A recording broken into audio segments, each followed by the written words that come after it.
Hello and welcome back to Hollowponds Solo Sagas. So it is Saturday today and I said I was going to play some indie type games on Saturdays. This isn't really an indie type game, but it is a very, very old game. It's not even really, strictly speaking, the standard sort of solo game we play. It's one of the choose your own adventure type book things. I have done these for Call of Cthulhu a long time ago. Nobody watched them. And I very much doubt anyone's going to watch this. If you are watching this, thank you very much indeed. I very much do appreciate you watching the channel. If you are a subscriber, thank you very much for being a subscriber. Don't unsubscribe just to this. This is purely just because I fancy doing it as a vanity type thing. I'll explain it in a minute. If you're new, there's other stuff not necessarily to do with this or other things. So do consider subscribing. Thank you so much to the Adventurers Guild for supporting me. What we are playing is Asterix the Adventure Game. This was a choose your own adventure type game. It's been on my bookshelf for many, many, many years because it was published in, yes, believe it or not, back in 1986. 1986 this was published. I was but a young wee whippersnapper when this was published, and I still have the book, the special plastic carry case that it came in with £4.95 written on the outside. And if you are in the UK, you'll know how cheap this actually was when originally. All the original cards that came with it, and here is the original die which came with the book. It's a choose your own adventure. It's Asterix and Obelix, Asterix the Gaul. Do you know Asterix? Asterix terrorized the Romans during the whatever, hold on, I'll tell you. During 50 BC, Asterix the Gaul terrorized the Romans. So what we're going to do is we're going to play through. Well, I'm going to play through it. You can turn off now if you want to, or skip to the end. But it's quite a nice nostalgia thing for me. And so do bear with me and do allow me my one-off nostalgia. People would say to me, Pete, but why are you doing that? It's not going to be very good for your channel, is it? Well, probably not, no. But then again, this channel was supposed to be my solo role-playing forays and my thoughts on it. And one of my thoughts on solo role-playing is sometimes you can play something like this for the sheer hell of it, because you fancy it and because you enjoy it or you have nice memories of it. And I think it's not a bad thing to do that sometimes, now and then, to go back to the things you used to enjoy and to play them. Computer games, it's quite nice to reminisce and to remember the old things. And this has been sitting on my shelf, and quite literally, I remember playing this with my eldest, who is now in her 20s, when she was very little, and her wanting to have the book on her shelf and me saying, no, you may not have this book and all these cards, because these are all the originals. Look, all the original things. That's the original Asterix with these magic potions. It's quite cool. So what we're going to do is we're going to play. Go on, Pete, get on with it, you're saying. I know, you're just eager to play just like me. So what we do is we are going through Asterix. Let me read to you. So this is mainly going to be me reading. I do like reading, so particularly reading out loud. So the year is 50 BC. Gaul is entirely occupied by the Romans. Wow, not entirely. Asterix's little village in the northwest corner still manages to hold out against the invaders. The secret of their success, apart from their great character and courage, lies in the magic potion brewed by their ancient druid, Getafix. These bestow on the drinker a superhuman strength which makes him the match for a whole garrison of Romans. But disaster has hit the village. While out searching for the ingredients for his magic potion, Getafix is seized by a gang of Roman kidnappers. It is later learned that he has been taken to Rome so that Caesar can find out the secret magic potion for himself. Should Getafix be forced to reveal it, that would immediately be the end of the village's brave resistance. Distraught, the chief of the village instructs Asterix and his friend Obelix, who also insists on taking his pet dog, Dogmatix, to travel to Rome to try and rescue the druid. He realises that finding their way across Europe won't be easy at all. However, he offers them a collection of useful items to help them. There is a map to show their main towns, a bag of coins to help as bribes, a translator to work out what all those non-Gauls are saying, and a scroll of all the passwords they might require. Obelix says he will only be able to take one of these, however, for although he is certainly big enough to carry all four, he wants to be as unladen as possible for fighting all those lovely Romans. Besides, they might be able to pick up the rest of the items on the way. What the chief of the village insists is that the travellers take with them enough magic potion. Now we are going to take 2 magic potions to make it a harder game.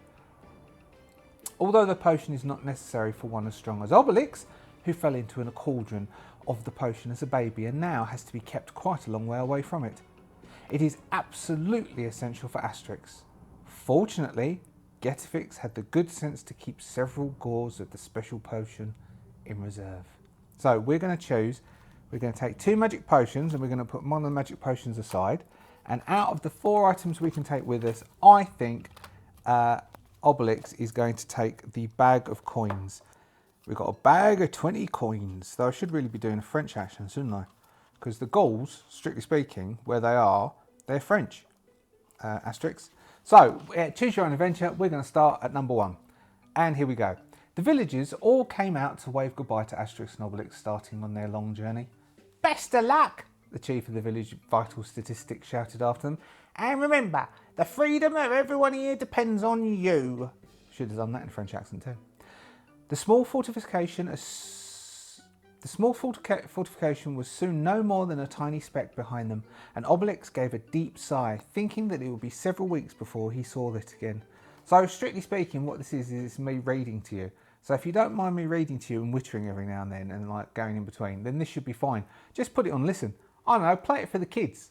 It's like me, I will swear down, apart from that bit, that I will not say anything inappropriate or make bad jokes, so you can play this for your kids and they can listen to Asterix and Obelix going off to rescue Getafix.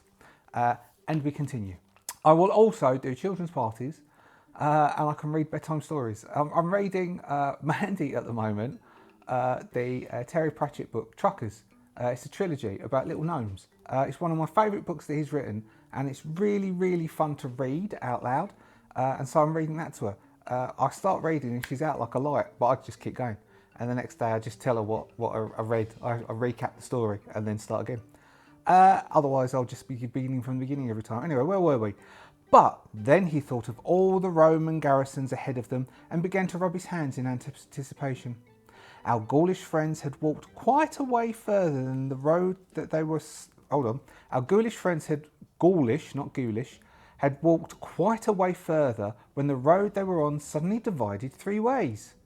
I reckon this must be the branch we want, said Asterix, pointing to the one that went to the right. Obelix didn't agree, though preferring the one in the middle, and nor did Dogmatix, wagging his tail at the one on the left. Well, we can't all go different ways, said Asterix in exasperation.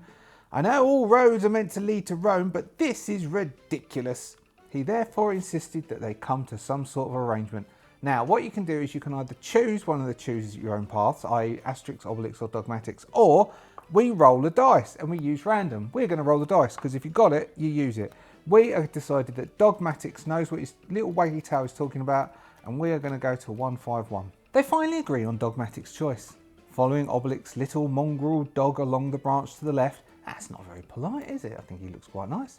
A milestone at the side of the road told them that they were on their way to a town of Eluna. Before they reached Eluna, however, the road met a wide river and the bridge that went across was full of Romans. Obelix was quite happy to go and fight their way through, but Asterix thought it might be better to try and find another route across.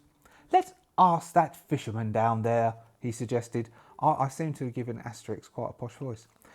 Noticing a man with a rod and line a little bit further along, but the fisherman said that he would only direct them to an alternate crossing for 4 coins.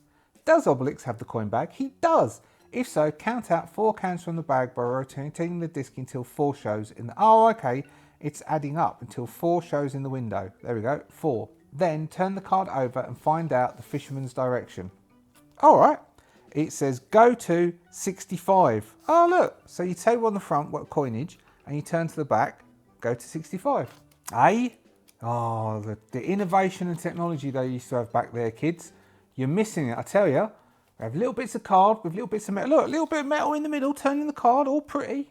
Unbelievable. The book's falling apart though, look at that. Does anyone know how to bind books? The glue's given up the ghost. Following the fisherman's directions, our Gaulish friends arrived at the raft crossing point about a mile further along the road. Not road, river. If you intend travelling right across Europe, the raft operator told them as he came from the north of England, as he was ferrying them across, You're going to need a translator to work out what people of other nationalities are saying.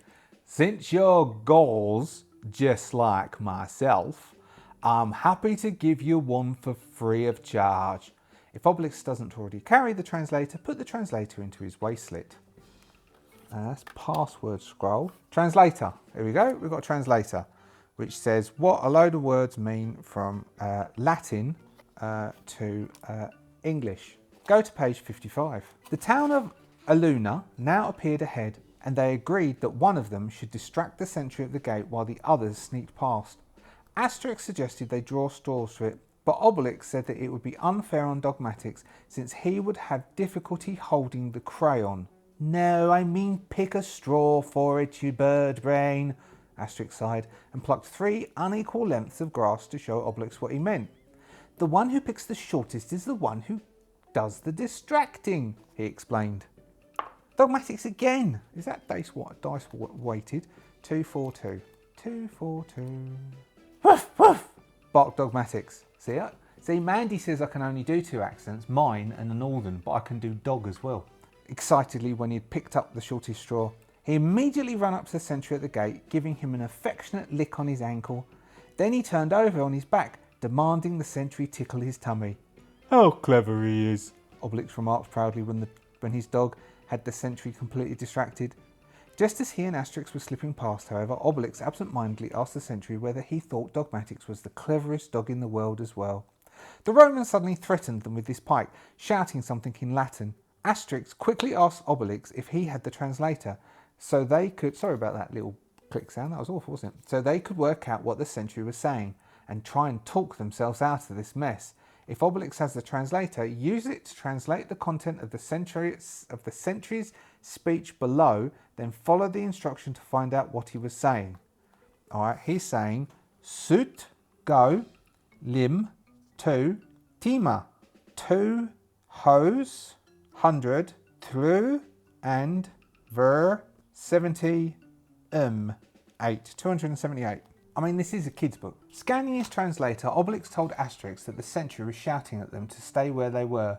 Now he's saying that he knows what we're up to, Obelix added, and that he won't be made a monkey of. But Dogmatix turned over on his back again, and the Roman couldn't resist giving him another tickle. He soon wished that he hadn't, though, because Dogmatix suddenly snapped at his fingers, making him run off in pain.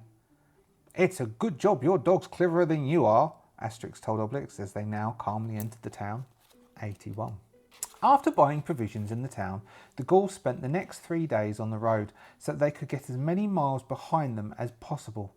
Fortunately, the nights were very warm, and so sleeping out was no hardship. On the evening of the 3rd day, however, a thunderstorm broke out, and they looked for a roadside inn for shelter. There's one, Asterix suddenly exclaimed, pointing to a large stone hut a few hundred metres ahead. The storm was making them so wet that they all ran the short distance. Dice time again. Obelix, page 175. Well, number 175, not page 175. In spite of the fact that he was the heaviest, Obelix reached the inn the first. He had suddenly smelt roast boar coming from the place, and it made him make a special effort. It wasn't long before they were all sitting down to that roast boar, but their meal was interrupted by a loud knock at the door. This is an armed patrol, shouted a Roman voice. We're searching everywhere for wanted Gauls. Open up. Being a rather greedy man, the innkeeper whispered to Asterix that he would only hide them for 20 coins. So we go to the coin bag, we turn to a 20, and then we turn it over, and it says go to 57. As soon as Obelix had paid him the 20 coins, the innkeeper hid the 2 Gauls in a secret hole under the floor. He let Dogmatix sit by the fire, pretending that he was his own dog. After they had a good look around, the Romans were just about to go again when their leader noticed that there were 3 large plates of boar on the table. He demanded to know whose they were, but the innkeeper said that they were for his dog, who had a surprisingly large appetite for such a small animal. Well, you want to be careful, dog, said the Roman to Dogmatix as he left, or you'll end up looking like that fat Gaul, Obelix. Go to page 143. He's so rude, these Romans. The next morning, the 3 friends were on their way again, soon reaching the town of arraigns. Deciding they would like to have a rest from walking for a while, they searched round for a hay cart station, the Gaulish equivalent of our bus stations. At last they found one, and strolling round the platforms they saw that they were 3 carts that were about to set off. One for Genoese, one for Velundunum, and one for Lutina. Lutina? Ooh, Lutina. I think there's a book set in Lutina. Asterix book. There's probably loads of real books. Asterix books are real books. What am I talking about? Asterix asked his friend whether he had a map with him so that he would know which direction they should go in. He doesn't. We don't have the map. We do not have a map. So, if he doesn't, you'll have to... I'm going to go Lutina. I don't know whether that's because I've remembered this book from, I don't know, how many years ago is that? 1986. It's now 2025. So that would be more years than I care to think about. Go to page 27. That's because I'm old. 27. They'd been waiting for the cart to Lutina to start when one of the other passengers told them that the cart for Veludunum went more in the direction they wanted. So they quickly jumped off and just about caught the Vendunum one in time. As the cart trundled through the countryside, however, it suddenly hit a large rock and Asterix was thrown off onto the road. Fortunately, his helmet protected him from a nasty bruise, but his sword pierced one of his gourds of magic potion as he landed. I wish these cart drivers would look where they were going, he remarked angrily as he climbed back on again. Remove a potion of magic potion from a cart wastelet. Remember, when there are no more potions left in Asterix wastelet, their mission has to stop and you must start the game again from the beginning. Oh no, we've only got 1 magic gold left. There you go, we've got these cards that this is meant to go in the waste of. I also have an Obelix, but Obelix is a little bit wibbly. He's been putting too many things in his waistband. 154 we go to now, 154, which is almost Captain Pete's voice, but not quite, 154. The days went rapidly by, and by the time our Gaulish heroes had reached the town of Alesia, they had been travelling for a whole week. Let's go and see if we can find some roast boar, Obelix suggested hungrily after knocking out a sentry at the gate. They're bound to have some in a town of this size. Sure enough, they spotted quite an unlikely looking place. The Boar's Ear, and they hurried up to it. Dice time? What's that? It's Dogmatics again. 245. Dogmatics just reached the inn door first, and he was waiting for the others to arrive so they could open it for him. The Gauls hadn't been sitting at the table long when a peculiar-looking man dressed in an old wolfskin came and joined them. He said that he was a soothsayer and could read their fortune just by studying the boar bones on their plate. Perhaps you could tell us whether our mission to Rome will be successful then, Obelix asked naively. There's no point going all that way if it won't, he added. The soothsayer replied that his talent was a very rare one, however, and they would have to cross his palm with 9 coins if he was going to be any use for them. 9 coins.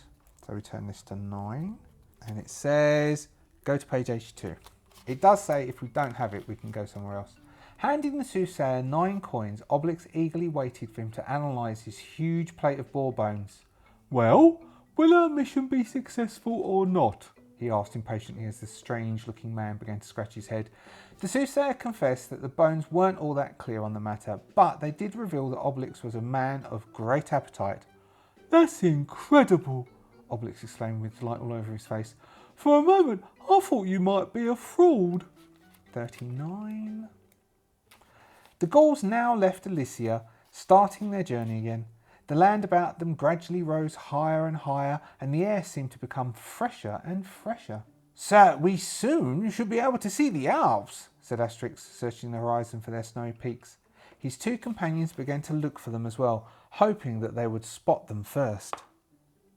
Asterix spots them first. 74. I thought they would never roll on Asterix. 74. Oh, we need a password thing. We haven't got that. Look, there they are, Asterix suddenly exclaimed, pointing to some hazy mountain tops in the far off distance. They only walked a few miles close to the Alps when they noticed there was a Roman checkpoint ahead. As they joined the end of the queue, waiting to pass through, Asterix told his friend that they must be leaving Gaul and crossing the frontier into Helvetica, not the font, the place. the Roman name for Switzerland. It was at last their turn. There we go. Something you can tell people. Put that, I want that report done in the Roman name for Switzerland. It was at last their turn to move up to the checkpoint, but the Romans said that they could only walk through if they knew the password. Passports hadn't been invented yet. They do not know the password, so we need to guess. Jupiter, Mercury or Neptune? I'm going Mercury. I don't know why. 274, Mercury. Let's see if we get into a fight. 274. We've only got one potion. If we do get into a fight, then that's it. This is done.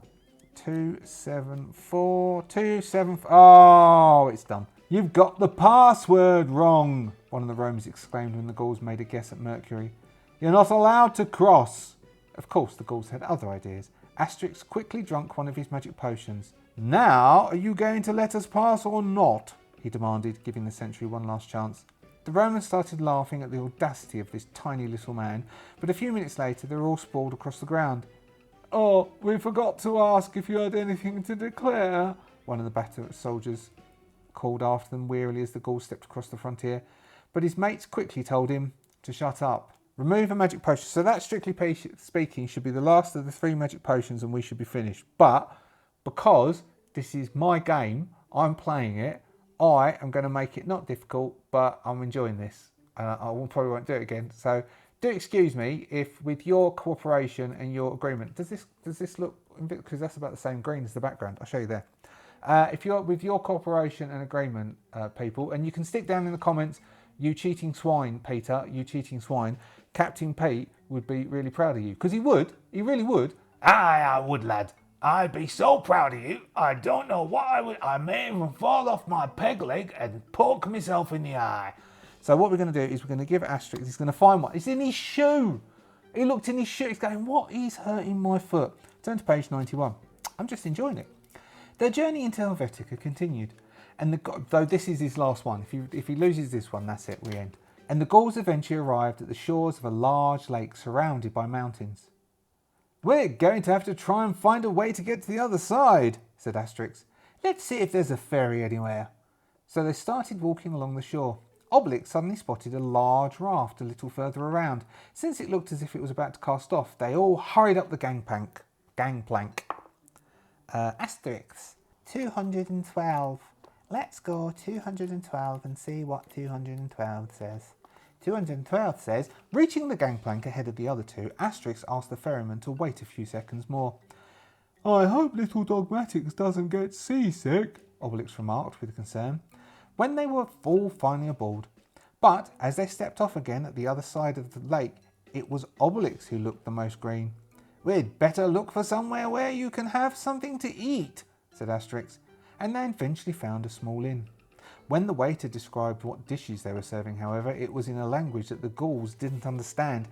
It sounds as if he can only speak Helvetican Latin, Asterix remarked, as he asked his friend if he had a translator with him. We do have a translator, and what he says is Sut lim tima, which I think, if I remember rightly, is Sut is go, what's that, lim to tima. 200, so it's 2, hos is 100, that I remember. 200, tul is and, cha, cha, 60, so 260 plex, or pex, 265. First, there is a cider fondue, which is melted cheese laced with cider, Obelix translated as the waiter started to list the dishes again. Then, there is wine fondue, which is melted cheese laced with wine, he said. Then there is beer fondue, which is melted cheese laced with beer. Then there is mead fondue. In fact, all of the dishes seem to consist of melted cheese, not a piece of roast beer among them. These Helveticans must be very fond of their fondue, Obelix remarked moodily as they tried to decide which one they would eat. 20. After a long journey across the Helvetican mountains, the Gauls finally arrived at a large barrier guarded by Romans. It looks like we're at the frontier post, Asterix remarked to his friend. We must be leaving Helvetica and crossing into Italia. When they walked right up to the barrier, however, the Romans said that they could only pass if they knew the correct password. He doesn't have the password scroll, so we have to try and guess. Augustus, Julius, or Tiberius? Let's go Augustus. Oh, it's going to be Julius, isn't it? Augustus, 196. 196, not 180. 196. I hope you're enjoying this. I am, and I think it's about to end. 196, I said, didn't I? 196. Oh no, it's ending. I do apologise. This is the end of the journey. I will continue reading. If you are listening to this, little ones, I do apologise. The story is about to end. Prepare yourselves. Brace again, and for the final time, brace. No, Augustus is wrong. You must be invaders, the Romans said, and the Gauls suddenly found themselves being arrested. Asterix first tried to argue the way out of the situation, saying that an invader would hardly be as small as himself and bring a dog with him. But when that didn't work, he decided he'd just have to drink one of his magic potions. A brief tussle later, and the Gauls were calmly stepping into Italia. I always find a little sad when violence is the only thing that has any effect, Asterix chuckled as they picked their way among all the groaning bodies. Remove a magic potion from Asterix's wastelet. Remember, when there are no magic potion cards left in Asterix's wastelet, their mission has to stop. And that's the end. I do remember now, the only time I ever remember succeeding at this was we cheated and just took all the stuff with us. Because it's quite difficult. And there you go. That is the 1986 published Asterix Adventure Game, Asterix to the Rescue. Use your skill to help Asterix outwit the Romans before his magic potion runs out. Or just cheat and give yourself all the stuff so you can read the story. I remember loving that book and I've kept it. I wonder if I'll keep this book until, that fateful day when channels on YouTube no longer exist for me. Anyway, there you go. Hope you enjoyed that. We will do something proper. We might do Steve D's solo role-playing game, Tin Star, which is like Bonanza and a lot of the Western type things. We'll do that next week. I think we'll do that next week. Anyway, thank you very much for humouring me and letting me do Asterix the Adventure Game. I enjoyed playing that. I remember how difficult that was now. But the story's good, and I really do love Asterix. Do you remember Asterix? Anyway, thank you very much for being a subscriber if you're a subscriber. If you're not a subscriber, do subscribe. I have lots of things like this. Not so much reading stories to you, but coming up with stories. If you fancy being one of these names, of these fine people up here, all of those people, all of those names, my goodness gracious, they are beautiful people. They really are. If they've watched this all the way forward, then they can hear that they are truly beautiful people. And I mean that honestly. I don't mean that sarcastically. I mean that honestly. The interactions I've had with all of you, you are wonderful, wonderful people. Thank you so much for supporting me. Some of you supported me for an awfully long time for the journey of this channel, and I really do appreciate it incredibly. Thank you so much. If you would like to join their honoured ranks, I'll stick a link over there, which will make a little join button come up. It's going to ask you for some of your hard-earned money, and I do apologise. It does help generate things and stuff. Or there's a join link at the bottom, which if you hit, it goes all sparkly, I do believe. What you get is there's some additional videos in the background, and you can request other stuff like, please don't do Asterix the Gaul again, or please do it again, but this time cheap. See you next week for more indie fun. Have a wonderful Saturday. Bye-bye.